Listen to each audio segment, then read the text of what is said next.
Hello everyone, welcome to the HardReset channel, and today I'm going to show you how to remap the touch controls on the QCY Buds ANC wireless earbuds.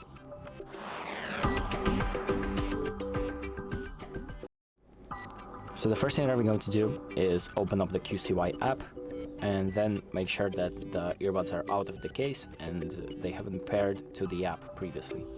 So after that, we're going to press on device, go to the settings section, and then we're going to select touch, so either on the left or the right, the one that you want to change, and then you can change it to whatever option that you want, so ANC switching, play, pause, previous track, next track, and all of these options.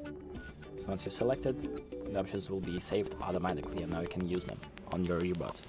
So that's about it. Thank you for watching. I hope this video helps you, and make sure to like and subscribe.